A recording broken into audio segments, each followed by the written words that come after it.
So welcome to the first of the fall IOM seminar series. These are, of course, all occurring virtually. And so the topic today is some new meteorites from the Sahara Desert. And I have on the title slide, I have a really nice photograph of Lake Gaborone in Libya, which is the location of a very interesting new lunar meteorite that was found and I classified. And so I'm going to have that at the end of the talk. And so let's just get started here. I'm just trying to figure out how to, okay, there. So I thought to give an overview of some notable meteorites that I've classified over, let's say, the last year and a half or so. I made a list. It's shown here. I'm not going to talk about every single one of these meteorites. In fact, I classified a lot more than what is on this list, but these are the ones that I thought, oh, you know, I could give a talk basically on any of these. And but you know, life is too short. There are too many meteorites, and so we're going to limit what we present today. What I on this list are two really interesting ungrouped achondrites. They're both dunite breccias, and I'm not going to talk about those today, but I think Zoltan Vaci is going to talk about them on October 13th. And just to give another plug to next week's seminar, I believe Steve Simon is going to be giving a talk at this time. So anyway, please tune in for Steve's talk next week. This is one of the meteorites that I'll be talking about. It's a Martian meteorite, sugartite basalt, NWA 12522. And I'm going to also be covering primitive achondrite, which I've called a tenorite here. And it may or may not be related to C2 carbonaceous chondrites. And I have actually a CR2 that was recently classified. I'm going to use that as an example and a comparison. And then I'm going to just talk briefly about a new Aubrite that was found in the Sahara. It's NWA 13304. And then finally, I'm going to wrap up with this lunar meteorite. It's a Pharaohan anorthosite. It's called Gadua 001. It actually, I don't think it's in the Met Bull yet, but it has been approved. So this is fresh off the press. So here is a photograph of Northwest Africa 12522. This is the Martian basaltic sugartite that I was mentioning. And you can see this is a beautifully fusion crusted Martian basalt. And it turns out that I classified two complete stones. One was 1,071 grams, and the other one was 57 grams. They were purchased by J. Piatek from Abdelhadi Aitiba in Morocco back in November of 2018. And they were found together in the Algerian desert near Ouagla. But they were not the only stones found. There were reportedly around 9 kilograms of total mass of this particular Martian basalt found. So there are pairings of it. This is a really interesting sample just that demonstrates how fusion crust can be preserved in the desert.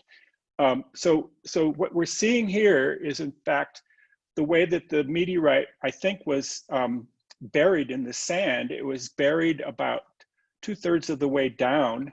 And so the top part that you're seeing here, that is been sandblasted. It's smooth. It still has fusion crust, but it's been smoothed out. And you can see below here, there's a sort of a line where this was all embedded in the sand.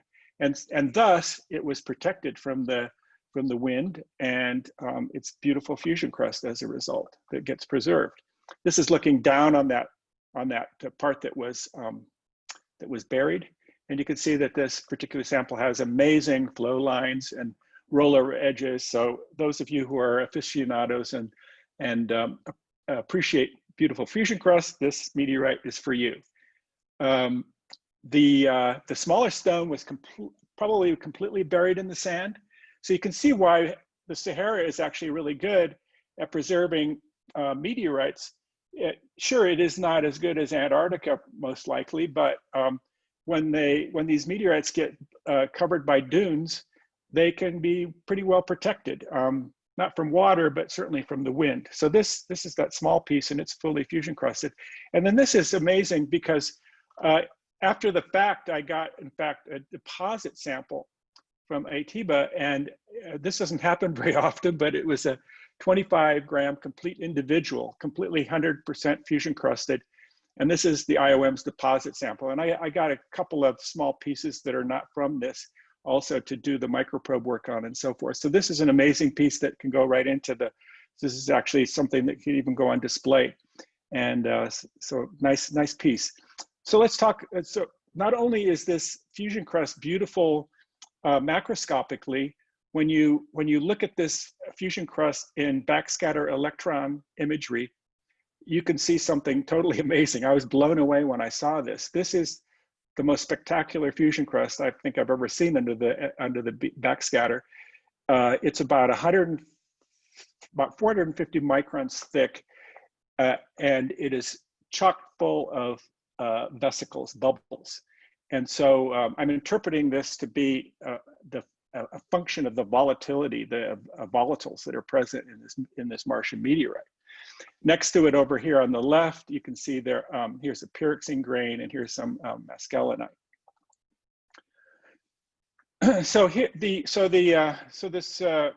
Chronology is has two major phases, clinopyroxene and mescalinite. And the clinopyroxene you can see here in this light gray is strongly zoned. That's igneous crystallization zoning that has Mg-rich pigeonite cores mantled by augite and then rimmed with ferropygeonite. There are also ubiquitous minor phases, marylite, apatite, titanomagnetite, ilmenite, and troilite. And during the survey of the phosphates, we found that marylite was about 5 times more abundant than apatite in the sample. And then I was very excited to see that, in fact, the sample is a dead ringer for QUE 94201, which is a classic magmatic evolved Chronology basalt, and it's been studied a lot. There's been a lot of publications on this meteorite, and it shows, you can see on the left, there are all the pyroxene analyses from 12.522, and then on the right, you can see Papaikedal's diagram for QUE 94201. They have identical, pretty much identical clinopyroxene compositional zoning. So the neat thing here is QUE 94201 has a total known weight of 12 grams. So if you want to study this meteorite, good luck, you know. And but NWA 12522 and its pairs, there's about 9,000 grams of this stuff floating around out there. And we have some of it also. So this is a great sample for more study, especially if you need to do destructive studies or studies where you need a larger piece of the meteorite. All right, so now I'm going to... Before you go into that, Carl, do you have marylite analyses? Because again, that can kind of tell you how close it is to QUE and if it's depleted or enriched. Yeah, we do have that data, but we have not done REEs on it. Oh, you don't need to. Okay, good. I think we had this discussion before. Yeah, but, we have. Yeah, but I think we did. I think it is consistent with that, with QUE, as I recall. But I haven't looked at this again recently. So, but all of the meteorites I'm going to talk about basically have not been studied in any depth. So these are all ones that we could possibly delve into deeper in the future. So the next meteorite I want. Real quick question. There were 2 questions all at the same time. Does that mean that these meteorites are possibly launch paired?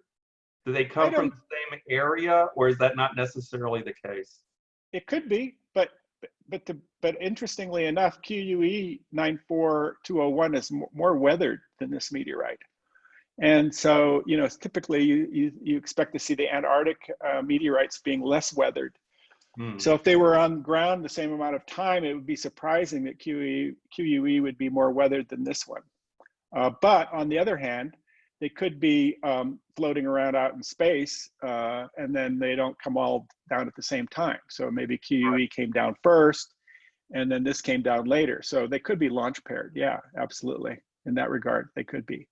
But they didn't come, they probably didn't fall around the same time. Oh, no, I wasn't suggesting that. Yeah, okay. Okay, yeah, sure.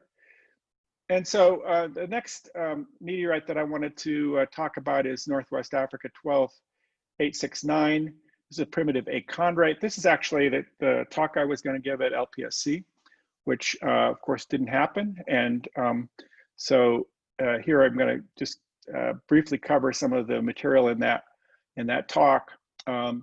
This is also purchased by Abdelhadi Aitiba in Mali in 2019. It's a pretty big, nice size meteorite. It's about a little over 4 kilograms. It's weathered, however. It's got an irregular shape. When you break it open, it looks like what we're seeing in this picture, this smaller piece. It's got these dark brown, green, and honey-colored grains. And what we're looking at here is, in fact, a plagioclase-bearing Hartsbergite, if you want to use an igneous rock name. And this has oxygen isotopes that are nearly identical to Cr2 chondrites. And on the other hand, this meteorite has very high phalite and ferrocylite contents, and the iron-manganese ratios of its olivines and pyroxenes are much higher and are not similar at all to Cr2. And so we'll get to this, and this is sort of the main point of this talk, this little segment here, is that that this particular meteorite 12869 shows petrologic and geochemical resemblance to about a dozen other primitive achondrites or highly recrystallized chondrites, which have been linked to Cr2 parent body, mainly because of similar oxygen and chromium. So this is sort of the knee-jerk reaction when you see something that has the same oxygen isotopes as some other meteorite type. The tendency is to say, well, it must be related. Well, it might be related, but there's nothing that says that that similar oxygen isotopes mean they're from the same parent body. It could be, but it doesn't have to be. For example, Aubrites in the Earth, they are not the same parent body, presumably. So anyway, so this is something I delved into a little further, and I'm going the wrong way here. There we go. So this is a backscatter electron image, just showing what's there. It's a mosaic, texturally equilibrated mosaic of olivine, pyroxene, iron, nickel, and a small amount of plagioclase. There are a bunch of fine cross-cutting iron oxide valence, which are, of course, from weathering. There are no chondrules present, and you can see the phalite and the pyroxene compositions are pretty Faroan, and the plagioclase is intermediate.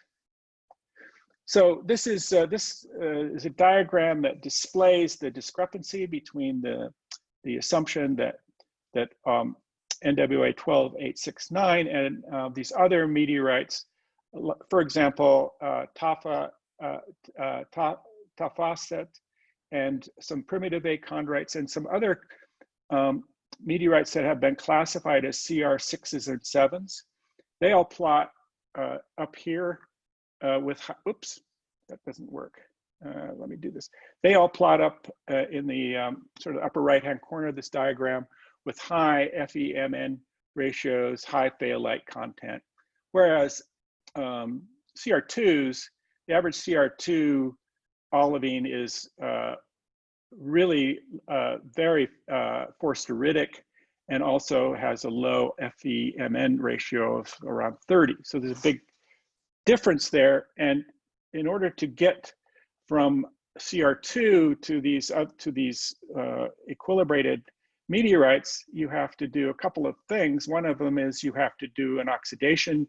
You have to oxidize the meteorite dramatically, And you also have to alter the iron manganese ratio, which is actually probably a more daunting requirement than simply oxidation. Just to remind everybody, CR2s are dominated by type 1 chondrules, which means they're very phthalate poor, and they have relatively low iron manganese ratios.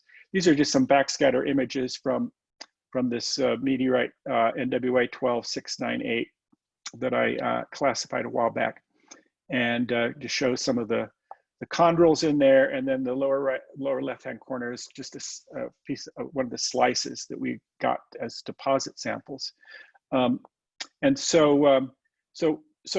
then also it turns out Gardner Vandy et al. Has looked at this problem previously in 2012, and they came to they also noted that even though CR2s have there's lots of iron metal in these BSE images. Everything that's white in there is metal or sulfide, but it turns out that the bulk iron of CR2s is actually lower than the bulk iron of some of these equilibrated meteorites. And so that is another big hurdle to overcome in order to make these genetically linked by petrologic processes.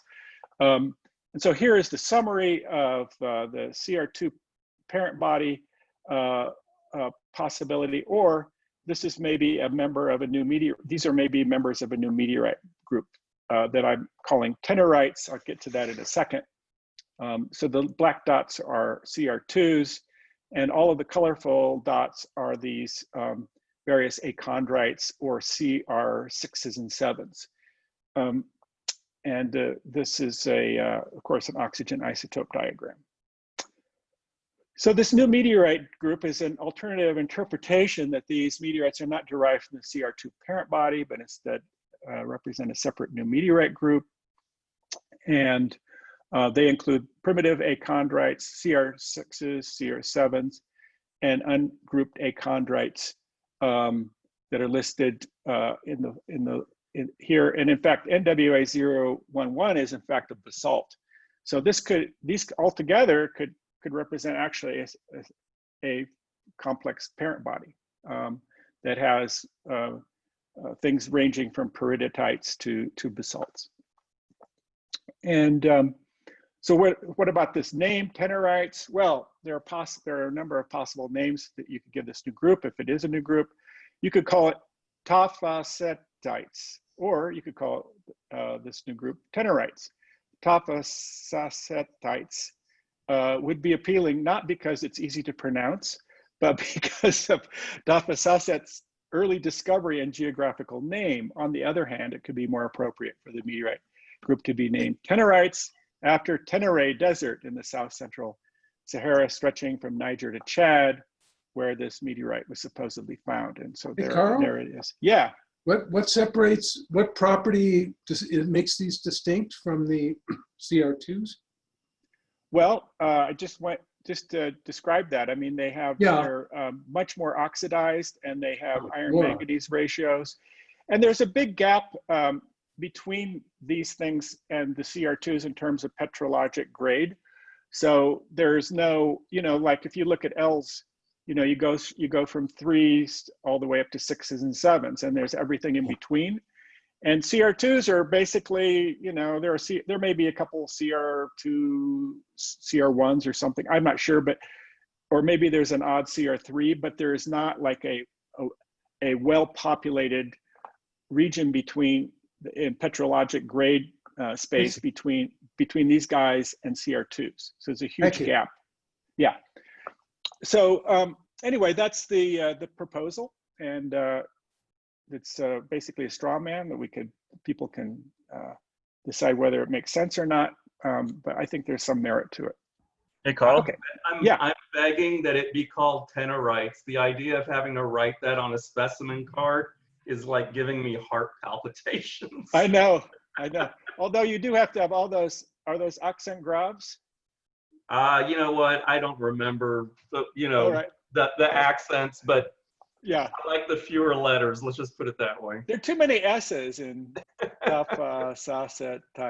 It's hard enough just It's just very, yeah, after a couple of glasses of wine, that's going to be impossible. So I'll hold you to that. I'll test you next time. all right, very good. So on to the next topic, and that this is brief, but I felt it was noteworthy, fun to mention. So this is Northwest Africa 13304. It's an enstatite achondrite, i.e. an Aubrite. And here you can see that this particular Aubrite still has some remnant fusion crust on it, and which is remarkable actually, because there's very little, it's very uncommon actually to find Aubrites from the Sahara that look anything like this. Usually they're very dark and weathered and in horrible shape, and Aubrites weather apparently really, really rapidly out on the Earth's surface. And so I'm guessing that this one is not that badly weathered, even though it looks a little stained. You can see here some of the staining on the side. But in any case, there's about 240 odd grams of this, and this is purchased by Dustin Dickens and he purchased it in Morocco back in 2019, and then got the main mass in 2020 at the Tucson Gem and Mineral Show, which is sort of the last time I was out in the world, right after that COVID happened. And actually I decided not to fly down to Tucson, and I decided to drive instead. And I knew I had a good guess that there was something amiss with travel at that point. Anyway, not a laughing matter, I guess. But anyway, so this, as it shows here, there are dark colored fusion crust patches. And so let's go on to the next slide. So these are sort of the pieces that I got from Dustin originally. So I didn't see a lot of that fusion crust. I just saw these broken pieces. And when I saw this, I thought, wait a second, somebody is transplanting Norton County, and selling it as a new meteorite, because this looks a lot like Norton County. And but of course, if you go back and look at the previous pictures, you wouldn't think that, but I was wondering about it at the time. I thought, gosh, it looks a little bit like Norton, but in fact, actually, it doesn't really look that much like Norton County. When you count the fusion crust and look at a fresh piece of Norton, like what I just took these pictures yesterday out in my yard, and just happened to have a piece of Norton County sitting lying around. And so you can see the fusion crust also of Norton is totally different. It's got this caramel fusion crust with these beautiful flow lines, and so it's not from a physical an exterior appearance, it is not like Norton County.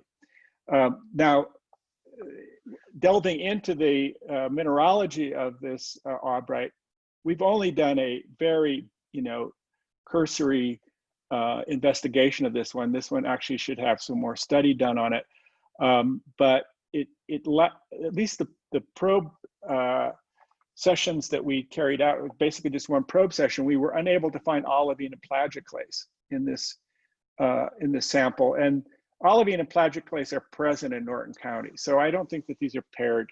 This is a pairing with Norton, but it does have some of the typical Aubrite mineralogy. This camosite, troilite, alabandite, daubrilite were detected. There's probably more to find in this, but that's as far as we took it. And of course, we did ask Karen to do oxygen isotopes, which she did. And of course, it falls just almost smack dab on the TFL. So that is what's to be expected of an Aubrite. And so now I want to go to the final section of this talk and discuss this new lunar meteorite, which is a Farallon anorthosite. And it has and the name of this meteorite is Gadoua 001. And of course, the 001 indicates that this is a dense collection area. And it is a new dense collection area that is in Libya. And also, I wanted to mention that this meteorite is the most beautiful lunar meteorite I have ever seen. It's unbelievably gorgeous because it is covered with this translucent, very fresh fusion crust. And so I'll just tell you a little bit about the find. So the total mass of this is 265 grams. It was found by vacationers. That's all I know. On January 7, 2020, near Lake Gaborone, Libya. And so when I submitted this meteorite to the nomenclature committee, I wanted them to approve it as Lake Gaborone. I thought that was a cool name. It's actually an oasis. You could see here on Google Earth, you're looking down, this is this oasis. It's embedded out in these dune fields. And it just looks like an amazing place out in the middle of nowhere, totally remote. And, but of course, the nomenclature in their vast, deep knowledge and understanding of meteorite names rejected this name. And instead, they approved the name Gadowa 001 without asking me if I thought that was a good idea. So anyway, that's a little bit of a poke at the nomenclature committee. They felt that this name was better because it is the name of a nearby town. So anyway, go figure. Here is another view of this meteorite, looking edge on at showing some of the beautiful pale green glassy fusion crust. Again, it's an oriented shape. It has this broad rollover lip. One side of the stone is broken. You'll be able to see that, I think, in a little bit in another view. And that fracture, that break, is not recent because it is slightly weathered, slightly stained. When you look at a fresh surface, it is sugary, shiny white with some light gray grains embedded in it. So it is an amazingly fresh sample on the inside. And here is some more pictures of the translucent fusion crust. I'm sorry for all the pretty pictures, but not really. So anyway, here you can see here, if you see these little dark spots, those are all ferromagnesium silicates that you can actually see below the fusion crust. And here is a picture of that broken piece here. And this is a fracture, and I'm not sure whether this fracture is actually, I think it's possible that this has been bonded onto this piece here, but I'm not sure. I haven't messed with it. I've not tried to investigate that any further, but this looks like a pretty serious fracture right here. But in any case, this is the fresh surface. This is not a fresh surface here, this piece here. So that came off at some time in the distant past. And then this is the IOM deposit sample of this meteorite. So this is chipped off of the main mass. And you see we have a nice, some nice fusion crust to record the characteristics of this meteorite. And then this is the opposite side of this piece, and you can see how gorgeously fresh the interior is. And the other thing that's really neat about this ferro and anorthosite that you can sort of see from this, looking at these pictures, is that it is not heavily brecciated. In fact, it's not really brecciated at all. That doesn't mean that it hasn't been heavily shocked, but it is not made up of a bunch of clasts. This is very, very uniform, and you'll see that in a second here. Yeah, so this is a backscatter electron image of a piece of that meteorite. And you can see the scale bar down below is 4 millimeters. So this is a nice little elongate piece that Aidan Ross studied when she was doing microprobe work. I see Aidan, I think Aidan may be logged in, but I'm not sure. I see an Aidan, but maybe, is that Aidan Ross? I don't know. Anyway, Aidan, this is, yeah, you recognize this? Yes. All right, there you go. You probably recognize some of the sugartite also, or not? Did you do that one? I don't think so. Okay, right. So anyway, this one for sure. And so what you're seeing here is a backscatter electron image of mostly plagioclase or mescalinite, but embedded in it poikilotically are some olivines. There's an olivine. So the brightest patches in here are mostly olivines. And then there's a clinopyroxene, and the rest is plagioclase / mescalinite. And I know we didn't originally know whether or not this was plagioclase or mescalinite based on the backscatter electron imagery. But in the meantime, I had two thin sections of this made. I just got them back last week, and sure enough, I would say probably at least 75% of this plagioclase is actually mescalinite. It's hard to tell exactly, but it's partially. Some patches are show birefringence and typical plagioclase twinning, and in other patches it's completely extinct under cross polars. So I'm interpreting that as being mescalinite. So it has been heavily shocked, but it isn't a breccia. It is a single piece. Carl, are you aware if any of our lunar collected, astronaut collected samples, if there's anything even close to this? I mean, this is incredibly unusual looking for, all the quote unquote typical lunars I've ever seen. Right. I can't answer that for sure, but a lot of the ferroananorthosites are heavily brecciated, and in fact, some of the ferroananorthosite and age dating has been done just on a class of ferroananorthosite that might be floating in a bigger breccia. So I think it's pretty unusual. Yeah. I don't know, Chip, but Chip, do you know?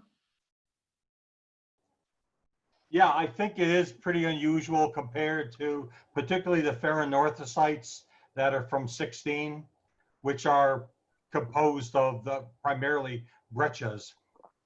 Yeah, right, exactly.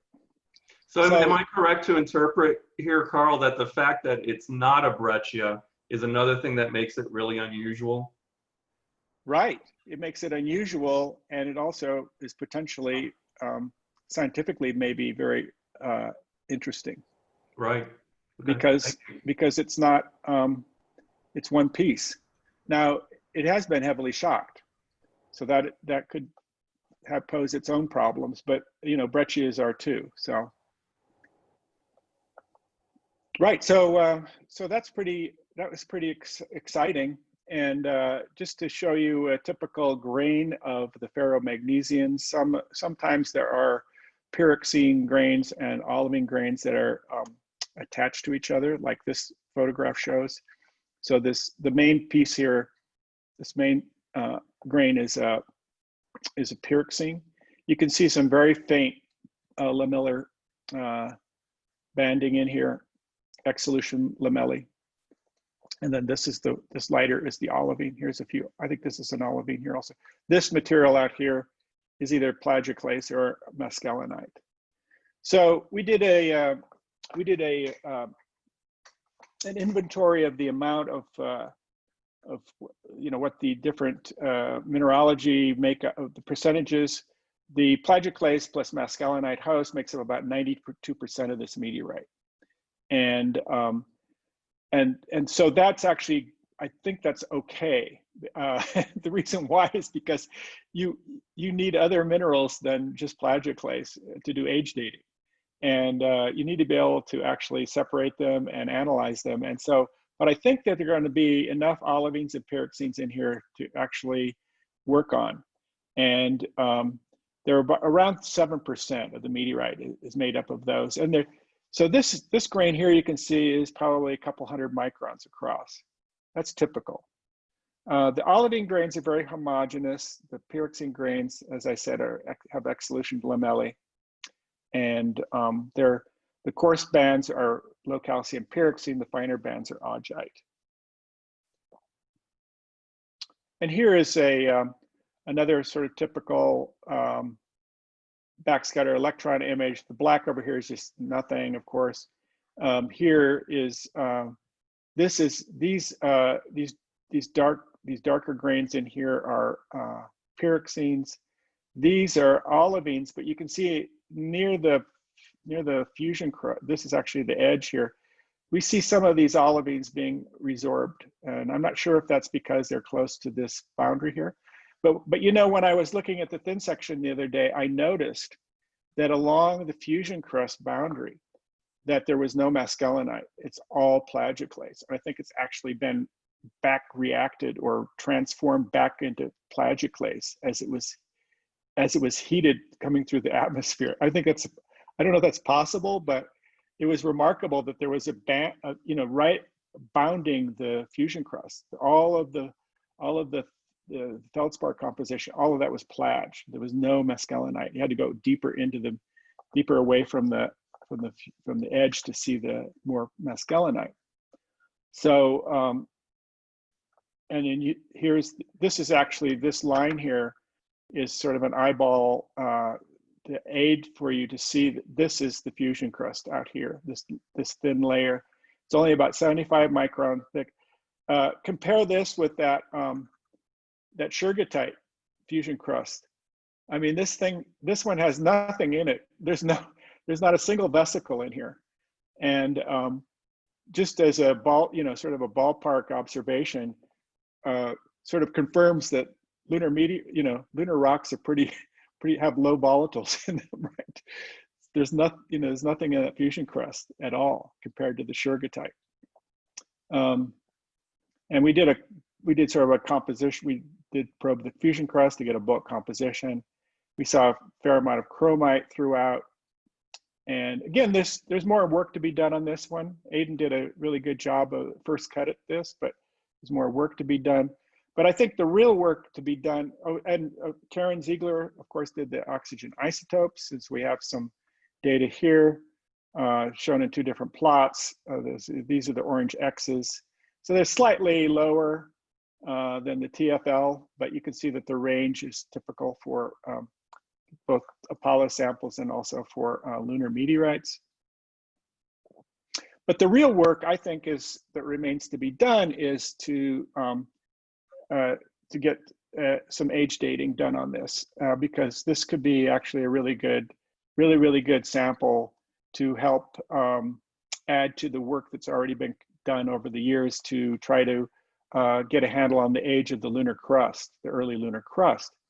And I told you that this is a ferroanorthosite. Of course, the abbreviation or the acronym for that is a FAN. And so FANs plot in this gray area here, and they are characterized by having very, very high AN in the plage, typically higher than 94. Most of it is more like 97, 98. And then they have these Mg numbers that sit around 60.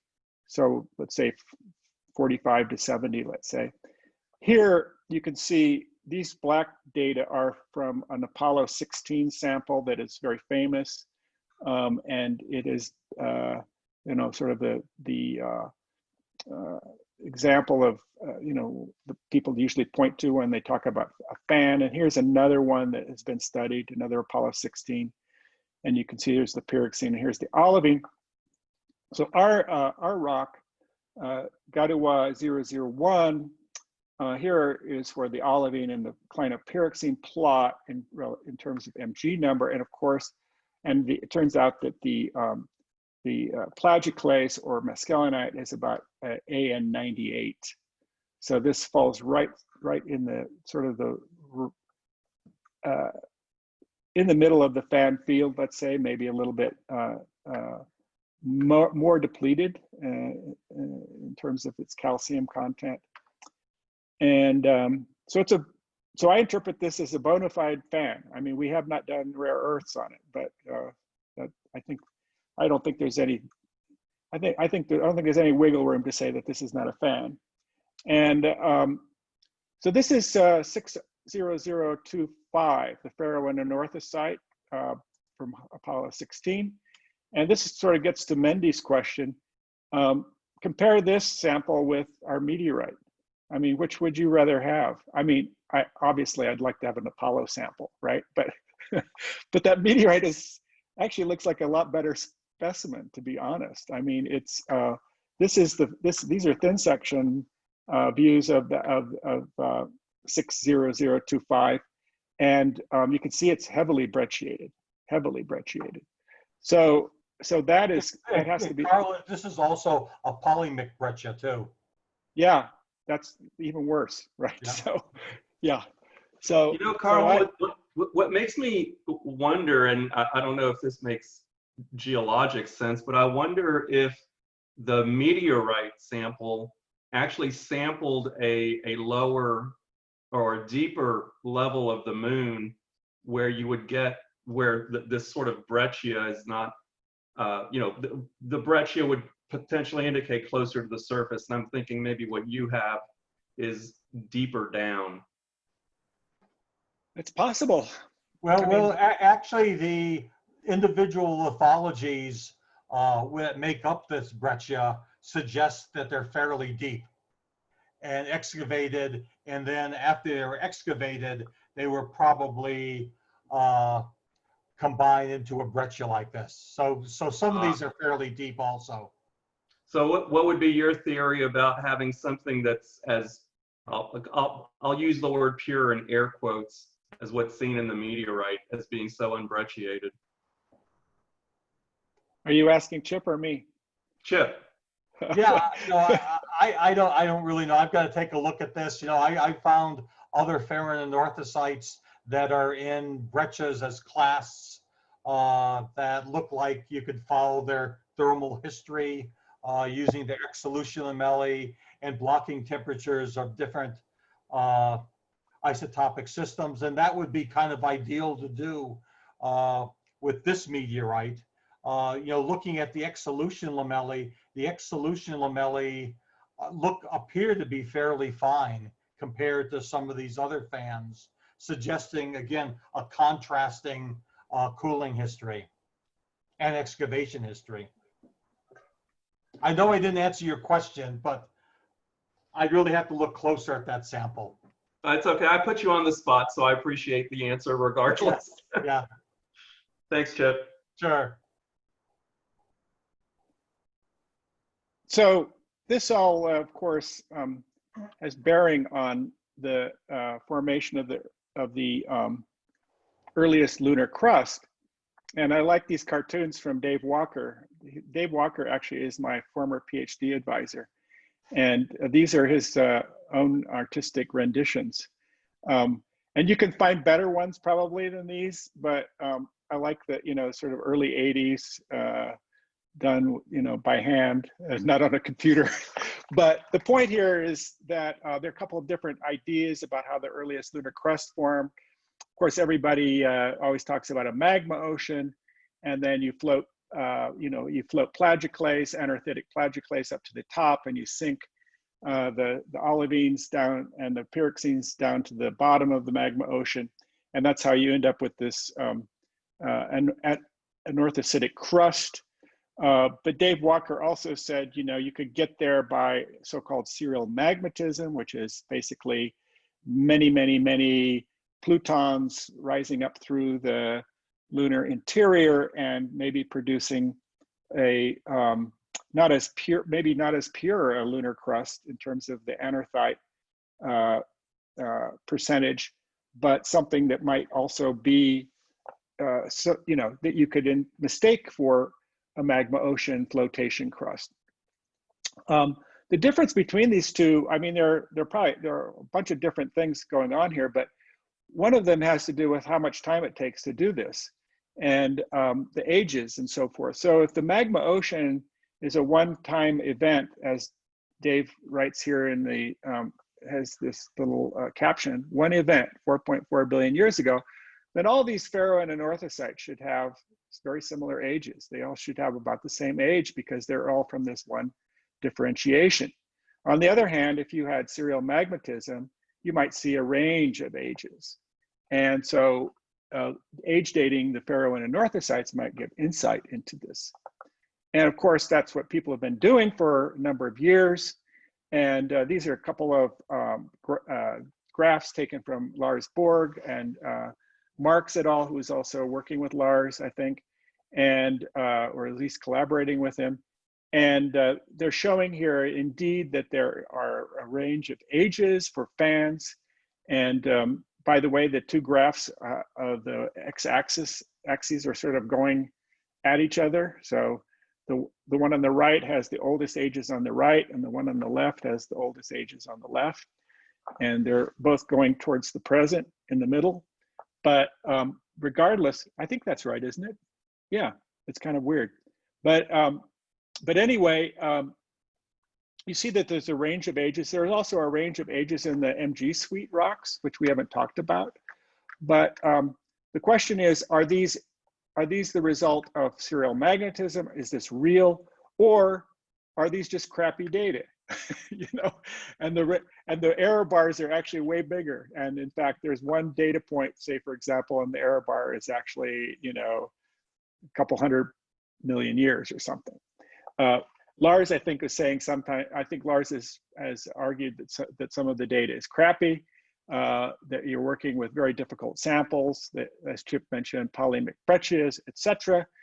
And so again, this new sample might help out in deciding whether or not these trends or these differences are real, or whether it's just a result of age dating a bunch of polymorphic breccias that are all very old. Yeah. What kind of dating is this? Is samarium neodymium, or what is it? Primarily samarium neodymium, right, Chip? It's primarily samarium neodymium, but what we do when we analyze these, we use samarium neodymium, rubidium strontium, and argon, because they all have slightly different blocking temperatures.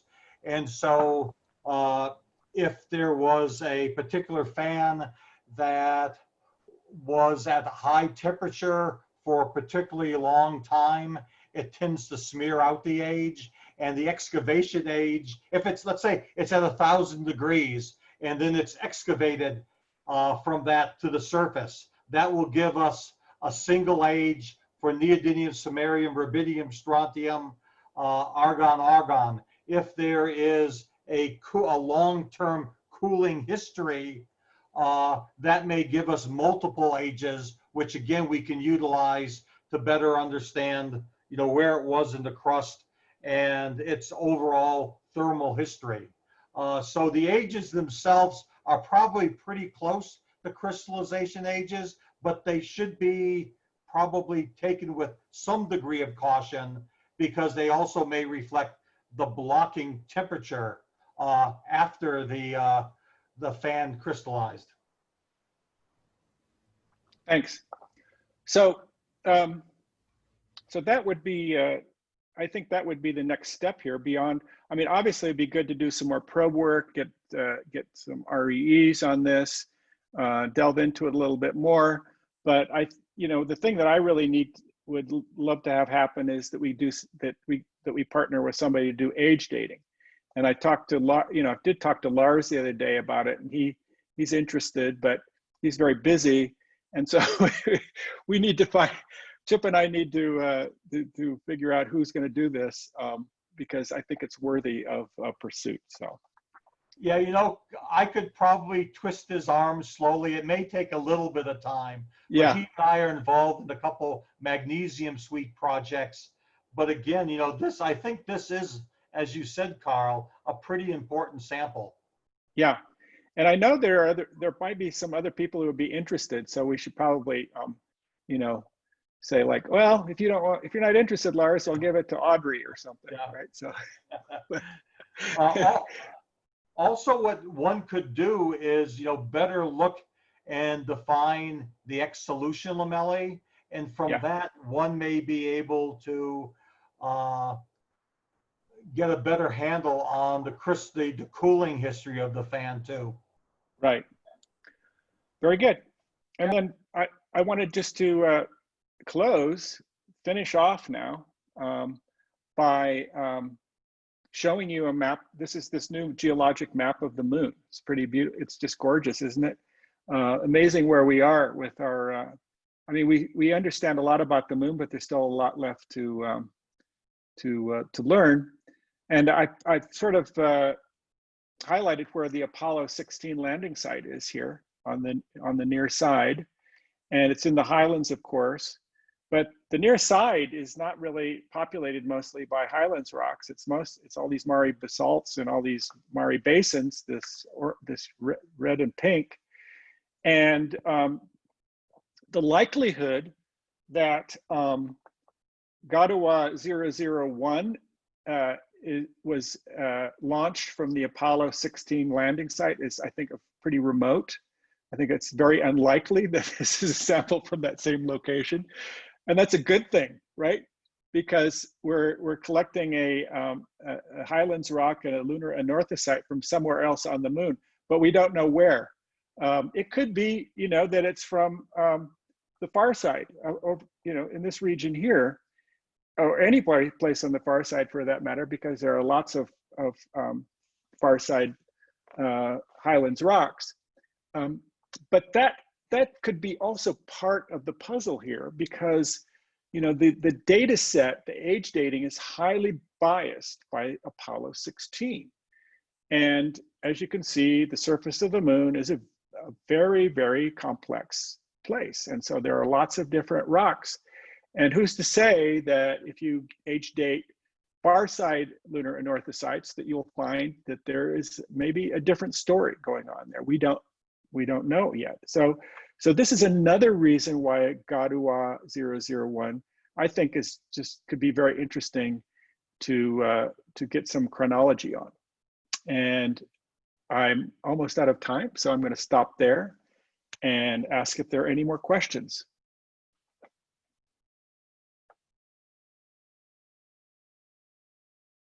We had a fair number of questions during the talk, so I guess we may have exhausted all of that. But what does everybody think about the fact that it could be from a different part of the highlands? I mean, is that there have been discussions also about, for example, the oxygen isotopes, that they may not be all uniform over the whole moon, that there might be variations based on heterogeneities and so forth. And so again, this is another possibility, I think, that the meteorites can offer us in lieu of a lander, a sample return mission, say, to the far side. Well, I'll ask a question since no one's jumping in, but I was thinking about the cartoons that you showed, and if we still accept the Theia impact theory, right, where something huge hit proto-Earth and the moon formed out of that, you would have had just a giant magma ocean. But it would not have cooled necessarily uniformly. And then on top of that, you're going to have extremely high velocity impacts, as indicated by the map you have up here. So heterogeneity in the oxygen isotopes and in the cooling ages and all this other stuff, I don't know, isn't that just kind of a given?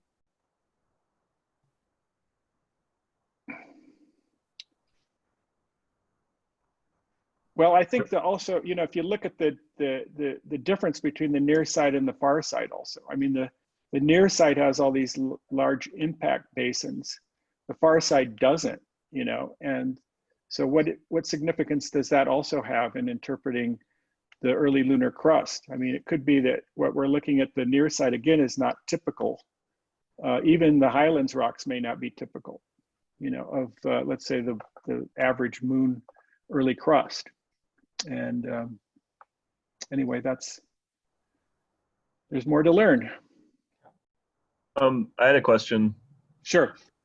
On cathodoluminescence on this rock, because it's like all mescalinite, right? It's about, I think it's, maybe 3/4 mescalinite.